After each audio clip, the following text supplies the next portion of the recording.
नमस्कार, स्वागत है आपका इंडिया न्यूज बिजनेस पर और मैं हूं आपके साथ दीक्षा राठौर। आइए नजर डालते हैं आज की टॉप 10 खबरों की ओर। दिसंबर की दस्तक के साथ ही पूरे उत्तर भारत में ठंड बढ़ने की संभावना है। मौसम विभाग के अनुसार गुजरात, राजस्थान, महाराष्ट्र और मध्य प्रदेश समेत कई राज्यों में आज 27 नवंबर को तेज बारिश होने का पूर्वानुमान है। वहीं राष्ट्रीय राजधानी दिल्ली में भी मौसम करवट लेगा। आईएमडी ने दिल्ली में सोमवार को बूंदाबांदी और हल्की बारिश होने की उम्मीद जताई है। इसके साथ ही अधिकतम तापमान में गिरावट दर्ज की जाएगी।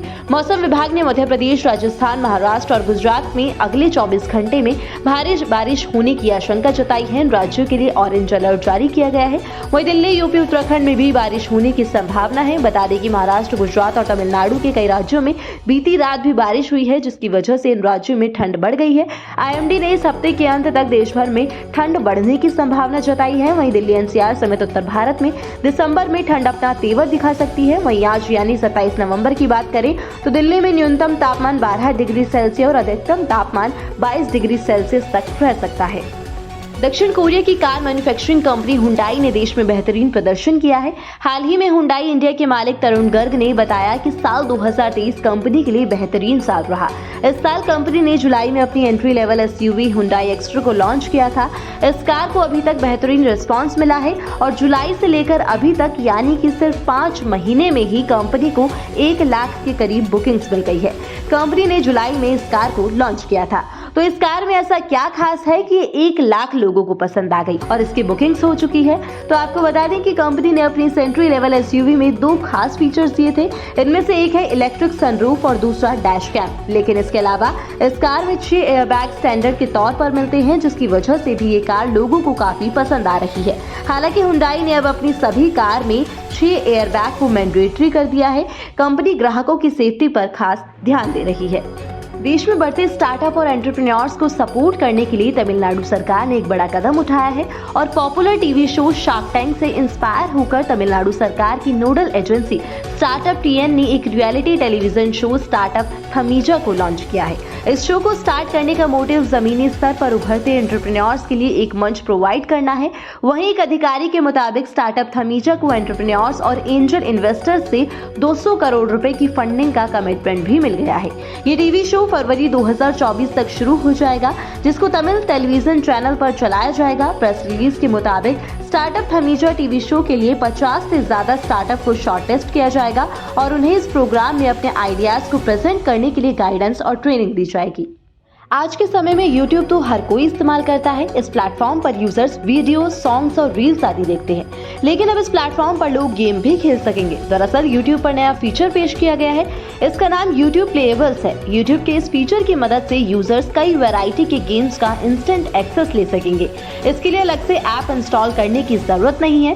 प्लेएबल्स को यूजर्स YouTube ऐप और वेब पर डायरेक्ट खेल सकेंगे। अभी ये फीचर टेस्टिंग फेज में है। स्टार्टिंग स्टेज पर प्लेएबल्स फीचर पर कुछ जाने माने गेम्स की टेस्टिंग हो रही है, जिसमें angry bird showdown, puzzle games और कैनन बॉल्स सीडी जैसे नाम शामिल है।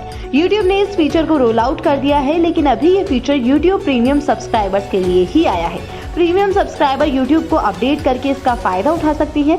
YouTube का ये गेमिंग फीचर एंड्रॉइड और iOS दोनों फोन में मिलेगा।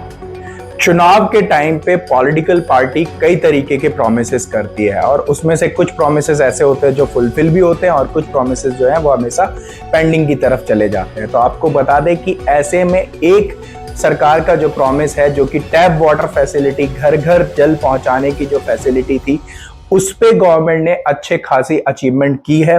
बेसिकली आपको बता दें कि आज भारत में पर डे लगभग 87,000 घरों में डेली बेसिस पे टैप वाटर फैसिलिटी दी जा रही है। अब तक जो पूरे भारत में टैप वाटर फैसिलिटी दी जानी थी वो लगभग 19.24 करोड़ घरों में, जो कि ग्रामीण एरिया से रिलेट करते हैं, उन घरों में टैप वाटर फैसिलिटी देनी थी। और ये जो नंबर्स अचीव हुए हैं अभी तक वो 13.47 करोड़ घरों में ग्रामीण क्षेत्र में टैप वाटर फैसिलिटी दे दी गई है और ये पूरे टारगेट का 70% है। जर्मनी की luxury car manufacturing company Audi ने नए साल से पहले ही अपने ग्राहकों को बड़ा झटका दे दिया है। कंपनी ने नए साल से अपने सभी कार और मॉडल्स पर दाम बढ़ाने का फैसला लिया है। कंपनी का कहना है कि नए साल से ऑडी की सभी कार के प्राइस में 2% की बढ़ोतरी की जाएगी और ये नई कीमत 2 जनवरी 2024 से ही लागू हो जाएंगी। कंपनी ने दाम में बढ़ोतरी के लिए बढ़ती इनपुट और ऑपरेशनल कॉस्ट को जिम्मेदार ठहराया है। कंपनी ने एक बयान में कहा कि कीमतों में बढ़ोतरी 1 जनवरी 2024 से लागू होगी और सभी मॉडल्स रेंज में होगी। कंपनी ने इस साल की शुरुआत में भी अपनी कीमतों को बढ़ाया था और अपने मॉडल रेंज की कीमतों में 1.7% तक की बढ़ोतरी की थी। S&P ग्लोबल रेटिंग ने फाइनेंशियल ईयर 23-24 के लिए भारत का जो जीडीपी ग्रोथ रेट है उसको 6% से 6.4% तक बढ़ने की उम्मीद का अनुमान लगाया है। आपको बता दें कि इसके पीछे जो कारण है वो ये है कि भारत की जो मजबूत डोमेस्टिक मोमेंटम है उसके चलते ऐसा बताया गया कि भारत की जो जीडीपी ग्रोथ है वो 6% से 6.4% तक इंक्रीज करेगी। साथ ही ऐसी उम्मीद जताई गई है S&P ग्लोबल रेटिंग्स की तरफ से कि आने वाले टाइम में मार्च 2024 तक जो इंटरेस्ट रेट है उसमें भी गिरावट देखी जाएगी और ये जो इंटरेस्ट रेट गिरने का अनुमान लगाया गया है ये 0.1% का अनुमान लगाया गया है। 19 दिसंबर को दुबई में IPL 2024 के लिए खिलाड़ियों का ऑक्शन होना और इसके लिए हर टीम को 26 नवंबर 2023 तक अपने सभी रिटेन और रिलीज प्लेयर्स की जो लिस्ट है वो जारी करनी थी। तो आपको बता दें कि फिलहाल में सभी टीमों ने मिलकर लगभग 173 खिलाड़ी ऐसे हैं जिनको रिटेन किया है और इसके अलावा 89 खिलाड़ी ऐसे हैं जिनको रिलीज कर दिया है। अब इस पूरी खबर के बीच में एक जो खबर थी, चर्चा का विषय बनी थी, वो ये थी कि हार्दिक पांड्या कौन सी टीम में जाएंगे, क्योंकि जहां एक तरफ खबर सामने आ रही थी कि हार्दिक पांड्या को गुजरात टाइटंस रिटेन करेगा, वहीं दूसरी तरफ खबर यह आ रही थी कि हार्दिक पांड्या मुंबई इंडियंस में जा सकते हैं। अब इसका जो पूरा कंक्लूजन है वो सामने आ चुका है। खबर यह है कि हार्दिक पांड्या को कैश ट्रेड डील के थ्रू मुंबई इंडियंस ने गुजरात टाइटंस से 15 करोड़ रुपए में खरीद लिया है। टाटा ग्रुप हमेशा ही कुछ बड़ा करने के लिए जाना जाता है, वैसा ही कुछ प्लान आईफोन में भी होने वाला है। टाटा कंपनी अब देश में आईफोन बनाएगी। जी हाँ, दरअसल भारतीय कंपनी टाटा अब देश में ही आईफोन बनाएगी। कंपनी डोमेस्टिक और ग्लोबल मार्केट के लिए भारत में एप्पल आईफोन बनाना शुरू कर देगी। टाटा ग्रुप की company Tata electronic private limited ने $125 मिलियन में Wistron Infocom manufacturing private limited को खरीद लिया है और टाटा अब एक्सपेंशन प्लान के तहत होसुर आईफोन यूनिट में करीब 28,000 लोगों को रोजगार देने की प्लानिंग कर रही है।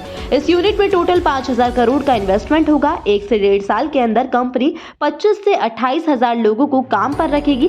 टाटा की इस कंपनी खरीदने के बाद भारत की मार्केट से विस्ट्रॉन बाहर हो गई है और इस लिस्ट में भारतीय कंपनी टाटा ने एंट्री कर ली है। अभी तक जब हम शेयर ट्रेडिंग करते हैं तो ये जो शेयर ट्रेडिंग का सेटलमेंट टाइम पीरियड रहता है ये T+1 वर्किंग डे का टाइम पीरियड रहता है, लेकिन मार्च 2024 से इसका जो ट्रेडिंग का सेटलमेंट टाइम पीरियड है ये T+0 यानी कि सेम वर्किंग डे में ट्रेडिंग की जो ट्रांजैक्शन है उसको सेटल कर दिया जाएगा। इसकी कंफर्मेशन जो है वो सेबी की चीफ माधवीपुरी बूच ने दी है। उन्होंने बताया है कि इसके लिए प्रॉपर रोड मैप भी तैयार हो गया है और साथ ही तुरंत सेटलमेंट के लिए एक ऑप्शनल पैरेलल सिस्टम को भी बनाया जा रहा है। यानी कि अगर ये पूरा हो जाता है प्रोसेस तो मार्च 2024 के बाद से आप जो ट्रेडिंग सेटलमेंट करेंगे उसकी ट्रांजैक्शन को आप सेम डे में सेटल कर सकते हैं। आपके पेमेंट का जो सिस्टम है वो सेम डे में सेटल हो जाएगा।